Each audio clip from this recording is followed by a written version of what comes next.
When we talk about deep tech, it's very clear that the amount of hard work required consistently and for a few years is something that they embrace. So I'd like to start off with, how do you define, hard work, Ankit? I think, Sudhir, first thing that happens when you are particularly dealing with, engineering and building something new is, failure. And almost nothing, I believe, that you prototype works right the first time. It always fails, and it always is doing something entirely different from what you've planned. So once you start building technology, and we had the good fortune of doing it right from our college days, you realize that failure is something that you will experience. And what matters is that you stay with the problem. As long as the problem is a good problem to solve, you will find the solution that works. And that process is so enjoyable that we would feel it was hardly working. What may appear to be a long gestation period is actually a very joyful time building technology that actually works in the real world. And I think, it is not possible to survive a really long journey unless you are enjoying the process of building technology. So I think the hours, the days don't count when you are having fun, wanting to solve a problem that you're really passionate about. So yes, hard work, as it appears, it is, from the number of hours you put in, from the time you spend doing it is arduous, it is taxing. But I think it's not the building that is taxing on us. It is perhaps the support and the ecosystem that it takes to sustain that journey that is more hard work than it is to build technology itself. Yeah. So we've of course seen Ankit and team evolve over the last few years. And it is that persistence. One of the things that, if I were to say, what makes it deep is really length of time. What makes it deep is being persistent. What makes it deep is being patient. And combine that with the terrain that you have to do it in. And I like to bring on Ranjit, who's building a phenomenal agri-tech company, which has IoT devices connected on the cloud, measuring the quality and pricing milk twice a day in 42,000 villages. Now, many of us would not like to look at cow dung, leave alone be near it, but they're now building something like 100 biodigesters, converting cow dung from these animal farms that they're in into energy. Not just that, they actually look after the well-being of these animals, and that's now what? How many wearables do you have, Rajit? 10,000 plus. 10,000 cattle are monitored for their health in little farms, in little villages. So what do you, I've been with you to Bihar to go to some of these small villages, and you do this like every day. Your team is in operations. What is hard work for the team? When you're looking at deep technology on one side, and then there's operations of taking that technology to actual live scenarios. Yeah, so for us, it's been a case of, trying to solve a, compelling problem. And in trying to do so, these are, I think you have visited Begusarai, Samastipur, and all of that. You would actually be surprised to know that there are villages that are even more remote than Begusarai. These are like Chahania, Chandoli, Buxar, and all these villages. So the ability to, all problems are compelling, but from our perspective, when you try to solve problems that are so remote, so ingrained into the livelihoods of, folks who otherwise do not get access to any form of technology, that keeps, going, quite a bit.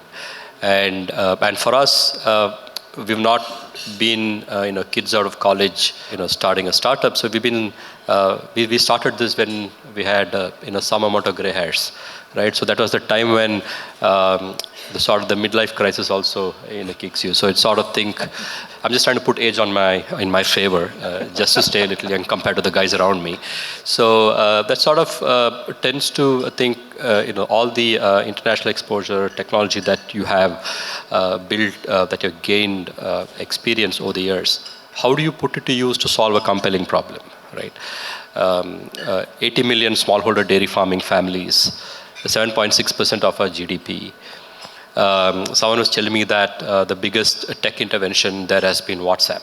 So can we take these livelihood farmers, go beyond just using WhatsApp to something solving for productivity, quality, livelihood, and quality of food? So that's sort of what keeps the organization going, right? So on one end, it's easy. It's easy to tell the folks, myself, my co-founders, and the team to say, hey, we're actually making an impact where it really matters with a lot of deep technology. So one of my favorite whiteboarding session is a Venn diagram that shows one circle is a lot of deep tech, cow Fitbit, AI, data ML. The other one is scale. Right, 80 million, smallholder, families. Other one is impact, right? Can we double farm income? So when I was sort of pitching to Bill Gates when he was in India in 2016, had a good 12-minute one-on-one, with him, right? And his team did 2 years of diligence before putting the first check into us. And I think the fact that we were using tech in a smallholder farmer context made the day for us, and that's what keeps us going from a hard work point of view. Srinath, you were fascinated by Wall Street. And then what happened? Because Wall Street is, for most of us in finance, that's the place to go, take a photograph where it's written Wall Street. That is a signboard all the time. And he hung around there, but something else happened. Was Wall Street not deep enough? I think all along I was an aerospace enthusiast. I am an aerospace enthusiast. The years in Wall Street taught me a lot about, how people look at risk, how people look at money, which I was absolutely clueless about when I was doing my undergrad and, so on. The other thing that, that I learned when I was there, I went in 2008. Right, so it was not the greatest time to be entering finance or doing anything in finance, actually. So what I saw in New York was very different from the New York I imagined from India. That New York was all about the New York I saw in movies, and then when I went there, it was a very different time. So I quickly realized, okay, all of that fascination is fine, but then when I really, really liked engineering, when I really, really liked to be tinkering with hardware, probably I should be going back to that. So that started this long pursuit of, okay, what do I really want to do? And then that brought me back into aerospace. And that is when India was, I think probably that was 2015, 2016. So I remember having conversations with my other co-founder, Moin, about, okay, we're going to be building rockets, or at least we want to be building rockets in India, but then who owns what there? Are we going to be allowed? A lot of questions at that time, right? So coming back to the whole question of hard work and Wall Street, I think I learned what it means to proper disciplined work when I was there in Wall Street. The financial markets follow very rigid timings. Showing up at 6 a.m. to office was considered absurd elsewhere except for, in Wall Street. So I think I'll take a lot of those learnings, and the world there worked with, because I was on the trading floor there, everything was about finding quick shortcuts to get a pulse of the situation. Right? You don't have time to go and do a detailed model analysis, which you'll anyway do, that you will do after market hours. So now we come back to rockets from Wall Street and rockets in Chennai, with the team come up with a lot of these rules of thumb to understand what is working, what is not working. As Ankit said, most of your prototypes by definition don't work, right? And that's when you actually know you're learning.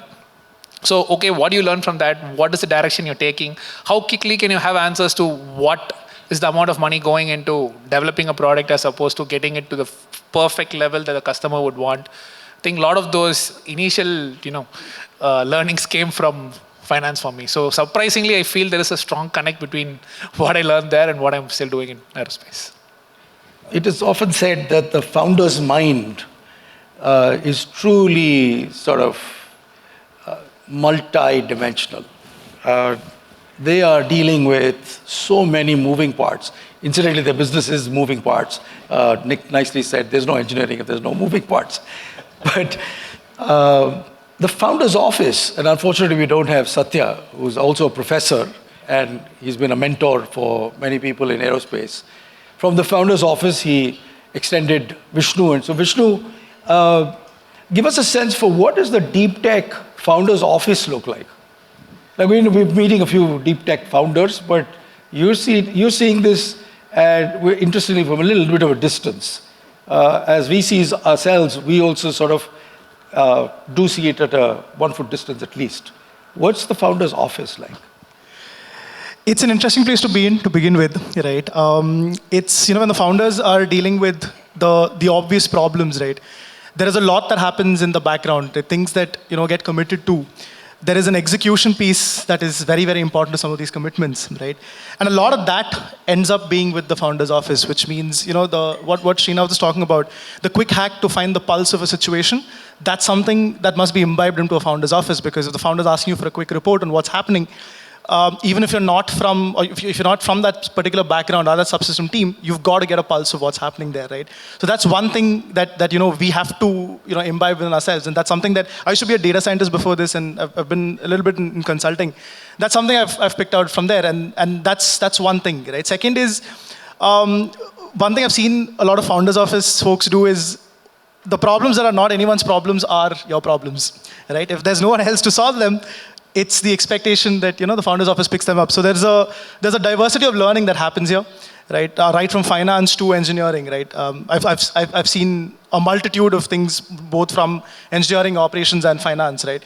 So it's a weird world, if I may, but it's an interesting one, which means you're a lot more connected, because while the founders are out there front-ending the whole thing, you have a lot more connect with the team, right? There's a lot of people who are putting in hours behind the scenes, and it's important to sort of stay in touch with them, get a pulse of the team, and sort of aggregate that so that the founder can sort of get that information in a nutshell, right? So there's a lot of consolidation of information. You're like an aggregator in some sense, and yeah, that's what it's like to be in the founder's office, Sudhir, right? So moving from just like landing who these people are, let's go down to the deeper side. What's interesting is just between these 4 companies, they have filed over 100 patents or patents in the make. So there is a lot of deep engineering running in each of these enterprises. There's serious research and development. And these are journeys, of course, of 5 to 10 years each that they've been in their respective fields. So coming back to patents and your sense for how much have you had to build, because you're innovating, you're novel about what you do, and you guide that in your team to really push the envelope forward on a change that you're going to see. But I guess you're also getting the benefit of patents already having been filed and the great amount of ability to license inward if you need to. So in order for deep tech transformation in India to sort of really move at a completely different pace, what would you do today, and what would your recommendation for the next generation? I mean, I'm already saying you're the past generation. The next generation of deep tech leaders, as they come in, how do you see the landscape of patenting and, of course, leveraging other licensing that's possible? Absolutely. So when we started, we literally kick-started this space in our country. So we did not have a base to pick on. So we had to literally build everything from scratch. And while doing so, one of the things that we always kept front and center because of our own experiences was that we have to build technology that is cutting edge, that delivers the best performance that anybody in the world can deliver, and not just deliver something that we can make. And it's sometimes easy in technology to make what is readily deliverable versus building something that's genuinely cutting edge. So you have to benchmark yourself with the rest of the world, and you have to think of ways of pushing the boundaries of technology and deliver something better. And that was something that we were passionate about day one because of our own experiences trying to compete in certain other competitions, and how it shows up on the global stage if you're not the best. So that desire to push the boundary is something that naturally pushed us to do something new. Because unless you do something new, you're not going to be able to push the boundary of what's possible. And therefore, that is what is reflected in the technology base that we have built at IdeaForge. Like the problems that we were trying to solve for our customers, the unique lens with which we were trying to solve those problems, the fact that we wanted to solve them in a way that when we show up out there, we end up being able to stake a claim with a lot of confidence that we've done something new and it's going to deliver better results than anybody else. So I think taking that challenge early on, and of course we started IdeaForge about 18, 19 years back. So therefore, from the very beginning, keeping that front and center is what you see as our body of work today. And I think in India, particularly, we should not take challenges which are presently merely about doing what the world has already done or achieving what the world has achieved. In my view, we should be targeting to build the best in technology, because the knowledge arbitrage of what's the best in the world is very, very tiny now. Like you have so much information available to know what is the best in the world and how it was achieved. So I do not believe that with the talent base that we have, it is a difficult problem to target to be the best in the world. And I think we should target to be the best in the world. And when you are that confident in what you've built, collaboration is natural. Because then you look for people who have genuinely pushed the boundary, and you know that them achieving that particular piece in, let's say, for us, in a subsystem that we want to imbibe in our technology, it becomes very easy for us to collaborate in that case. And a good IP base is a very fertile ground for collaborations as well, because you appreciate what others have done and how it will help you push the boundaries of what's possible with your systems. And that's what we bank on, and that's what we look for when we look at partners, collaborators. And as we move beyond solving just the problem of building the hardware to ensuring that the customer's objective is delivered, collaboration is going to be an important piece of fixing many, many pieces of that puzzle. Because you cannot build each and every piece in-house and build it all on your own. So that's how our view has been. And it's largely emanating from the fact that we want to carry that pride of doing the best in the world here. You know, right from a kid, I was always said, this is not rocket science. Till I met Srinath, and then it says, this is rocket science. So tell me, Srinath, I came to your floor and I found the average age maybe about 25, 26. Is that right? Yeah, I might be the one pushing it a little. Yeah, you really are changing the average. But so how are you thinking about patents in a field like, in the area that you're in? And what have you filed? It's good for the audience to understand the sense for doing it. Sure. So one of the things we build our solution around is customizability of rockets, right? Today, the world works in the rocket space like there is a single or one class of rockets, and everyone has to fit into that, as opposed to any other product in the world where everyone is building for customers. Except in space, particularly in small satellites, where everyone is fitting, the customers are fitting into existing vehicles to go to space. So it felt like an obvious problem to solve in terms of building customizable rockets. And the one reason to do that is to launch quickly. The waiting time shouldn't be months and years. And by the time you build a satellite and launch it, the technology used to build the satellite is already obsolete. It was leading to a lot of inefficiencies in the market, which is where we looked at how to make rockets quickly, right? That's one of the things that we focus on. And 3D printing was a interesting area there. And particularly 3D printing with metals, with smart alloys. So it started off as an effort to 3D print some parts of a rocket engine, because rocket engines are very complex systems in terms of assembly. A lot of things have to be put together. So 3D printing allows you to eliminate some of the typical manufacturing out of the process. And slowly the team pushed it to a point where, the entire rocket engine now is 3D printed as a single piece of hardware. It's almost like you can sit and watch the 3D, the engine getting 3D printed. Then you take it out. You need to do a little bit of post-processing, but then again, that is not like a conventional manufacturing process. So I think coming back to the AH point that you said, I think a lot of that was initially possible. Of course, we had, a lot of ISRO people helping us, retired ISRO people. But in this particular technology, ISRO had not yet ventured fully at that point, right? So it needed a little bit of free thinking to say you can go and actually achieve that. Now what we find is, and now the average age is actually shifting a little more towards my age, like 35, I'm 38 now. And that is because I think now with the product design itself actually being done, now we are into more standard processes like scaling, looking at quality, looking at, manufacturing for, 100 engines as opposed to 2 engines. And these things are probably, there's no point in reinventing the wheel. There's no point in actually going and learning that from scratch when there are people out there who can do that really well for you. So I think in the flow that you saw, that was where the engines were first conceived, first created. That is a fairly young team. And now that it has worked, it has been qualified at one of ISRO's facilities and our facilities multiple times. We are now getting to the point of, okay, now how do we have this taken to the rest of the vehicle and actually, build bigger and scale up products with it. And in fact, on the patent part of it, we have a patent file on a design and manufacturing of a single piece rocket engine.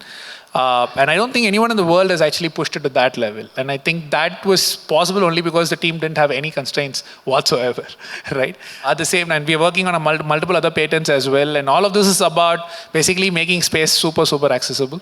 There is a lot of myth, I think, still about getting to space. I was recently looking at a conference that I think one of the banks had put together in New York, and there was an entire session about the rocket shortage in the world today. That felt surprising, right? I mean, because you're looking at SpaceX doing, so many launches, ISRO is also coming out with so many launches, and still the word is there's a shortage of launches in the world today. That's where the industry is. So yeah, happy to be playing our part in doing this. Yeah. Yeah, we're making only 4 million cars, so we're soon up there making rockets, I'm sure. Ranjit, you filed what is considered to be India's first patent in AgTech. The first AgTech, yeah. Could you give us a sense? Yeah, so we had filed about 7 patents so far. The first one that got granted probably about a couple of quarters. I think Claire Wallex helped us. I noticed Manoj earlier. So thanks for that. Good work. So we were granted India's first ever AgTech patent. It's about remote farm monitoring and all of that, by virtue of which today almost anything that's happening on the farm infringes our patent. Right? But can we do something about it? We're probably not taking a confrontational approach, right? It's just a way to protect ourselves should someone else come after us at some point in time. Been quite skeptical about what we can do with the patent. In fact, we had a session with Claire Wallex who said, you can do A, B, C, D, E with the patent. But so being one of the first movers in that space has this problem. You'll see subsequently a ton of people infringing what you've done, but then you keep it as a protection to ensure that people don't, come after us. So that's sort of what we've done on the patent side. Let me switch to Vishnu. You're a part of the IIT Madras Research Park. The institutional support that the system gives in order to actually lead from where probably at the laboratory you're doing things and then you're moving closer to industry. How is the ecosystem now going to change for the next generation of deep tech leaders? Well, I've been to the research park, I've seen your setup. What's changing? Give us a sense for IIT Madras's research park. Right. So one thing is the research park is one piece to this whole puzzle, but there's also the incubation cell, right? So these are 2 different entities. So research park is just one piece to the larger puzzle. The incubation cell actually incubates a lot of companies in the entire value chain, which means if someone like Srinath's building, let's assume technology, there is a consumer piece or a front-facing or a consumer-facing piece that is also being incubated. So one advantage of the incubation cell is that you pretty much are able to talk to most of your stakeholders in one place. right? That allows you to get early feedback very, very quickly.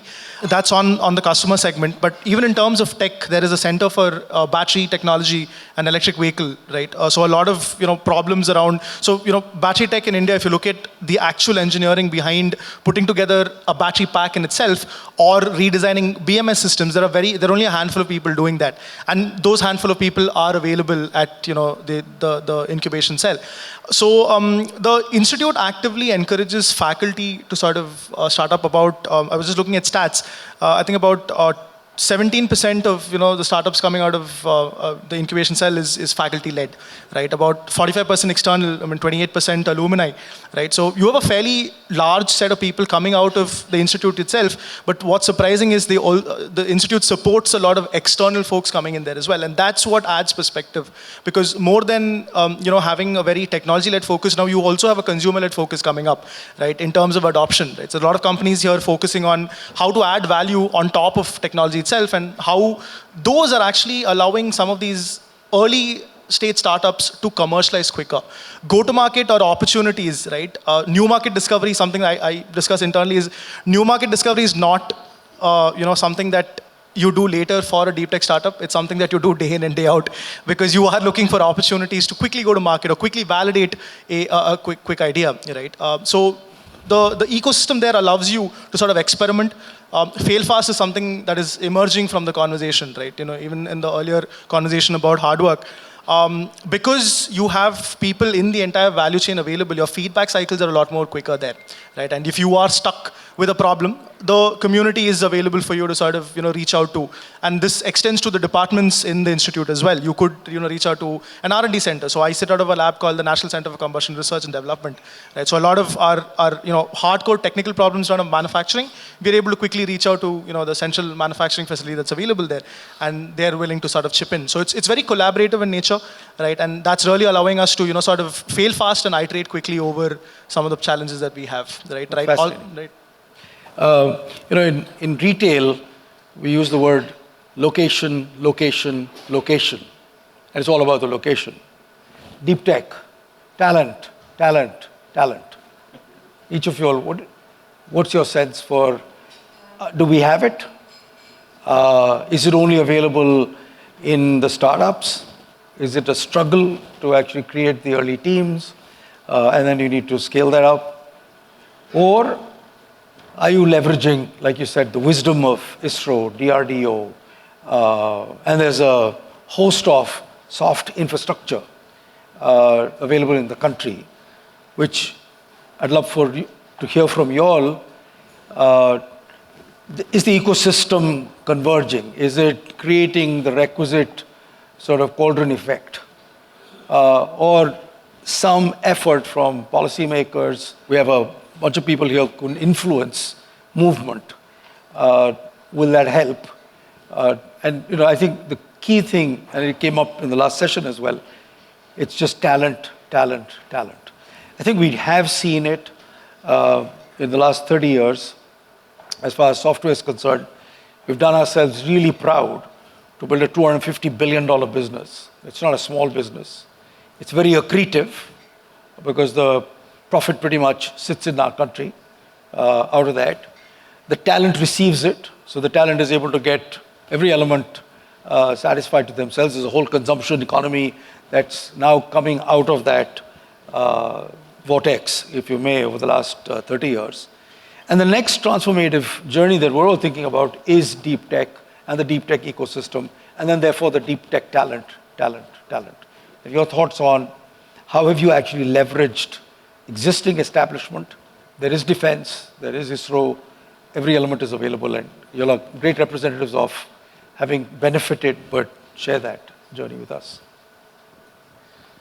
So, talent, particularly at a system integration level, if you are building something which is a full product, is not easily available.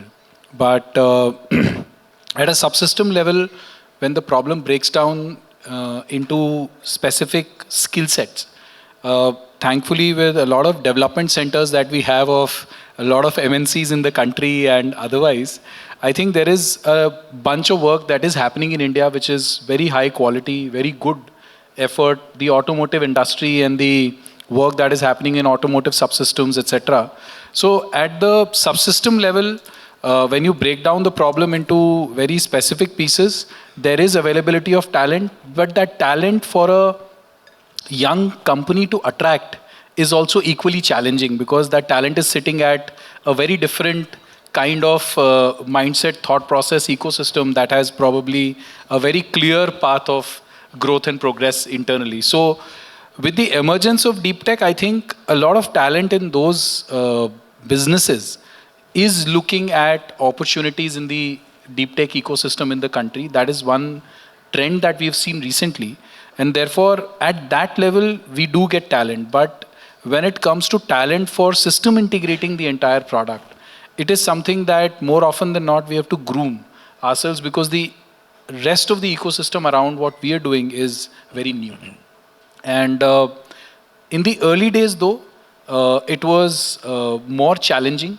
If I were to talk about 10, 12 years back, all of the talent that we were able to onboard was largely fresh talent that then had to be groomed. And obviously that grooming will happen with a lot of trial and error.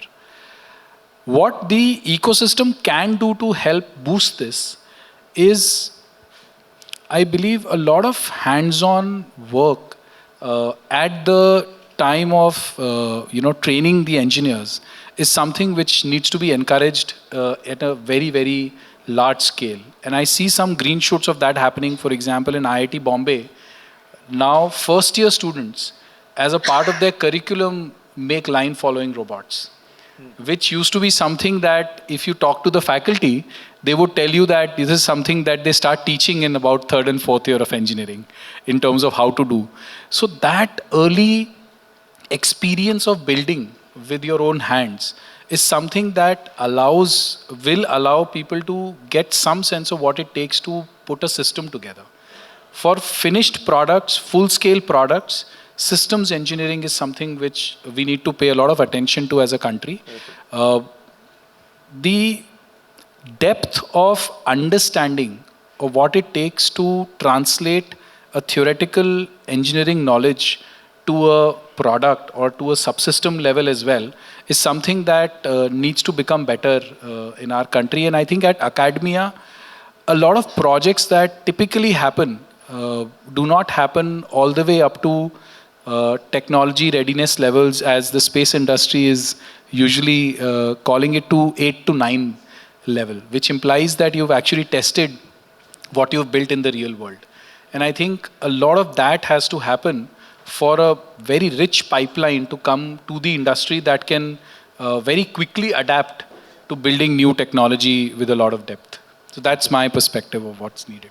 Srinath? Yeah, ISRO and you.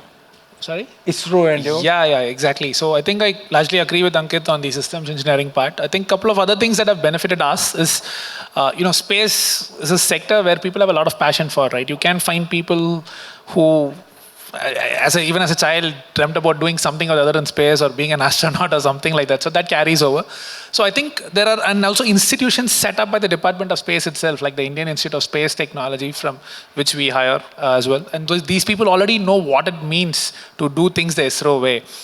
And we have benefited from the fact that there's a very rich community of experienced, retired ISRO people who have built a lot of these subsystems from scratch, right? So I think putting these super enthusiastic younger people with people who have already burnt their hands building engines and tanks and electronics, I think that worked really well for us. I do think that generally speaking, when you look at recruitment as a whole, focus on quality, focus on documentation, focus on process, which is a necessary evil sort of for aerospace, is actually the harder part. Right? Because it's usually and typically considered boring. So, which it's not at all. I wish people understood that a little better, but that is usually a challenge to build in an organization. But I think there are people out there who can do that. So I don't think there's a dearth of talent. It's about the right kind of training and putting the right kind of people from various realms together. Ranjit, I'd like to extend the concept of talent. At Stellapps, your success now is an educated farmer, is a smart farmer. is a farmer that's embraced technology, so much so that that's what makes you now become a $100 million company this year, right? Big switch in 2 years. You were focused on talent inside, like we all talked about earlier. And yes, you built the first $10 million revenue. But now that you're headed to a $100 million business in the last 2 years, the big switch in what we've been seeing is through your patented farm management system, herd management systems. The farmer seems to be your talent pool. What are you seeing there? Are they embracing technology, and are they really leading the tech forward way from their side? And how many Yes. farmers do you have now? Yeah, so we touch about 3.5 million farmers, 3.5 to 4 million farmers, right? And these farmers, thanks to the smartphone penetration and all of that, right? So you have at least one smartphone per family. As you rightly said, the first phase of our journey was to solve the talent issue in-house. And for us, it was a little more complicated because we had to take a multidisciplinary approach, right? In the morning, you're talking about AI, ML, VLSI design, and all of that. In the evening, you're talking about mastitis, subclinical ruminal acidosis, nutrition. So there's a veterinary science component involved. There is a nutrition component involved. Then, of course, you have the hardware ASIC, VLSI design component involved. So to crack the problem in a compelling way, you need to sort of straddle the complete set. But then once the basic components are out there, then it becomes comes into the realm of the user. And for us, the farmer and the animals are the biggest users, right? It's not only about the farmers. We've seen that when the animals who are docked with that technology, their behaviors change over time. Yeah. Right? Because in fact, they get habituated to things like wearables, when they should drink water, when they should get milked, right? That changes. So we instrument these animals with some of these tech, right? So for now, the farmers' adoption has improved quite significantly. Just recently, we were taking one of our investors, potential investors, on a field trip. I didn't expect a farmer to take out the phone and explain things. I was about to take a phone and say, this is how the farmer app sort of work, and this farmer takes out and overrides what I was saying. And we'll upload that video on LinkedIn shortly, that he starts talking about it. And I was like, this is the best way that you can expect that a farmer to articulate how the technology sort of has helped. So yeah, that's the end user becomes pretty critical. How do you educate the farmers? How do you make them more aware and make it a part of this day-to-day workflow so that it doesn't look like it's forced down your throat? Thanks a lot.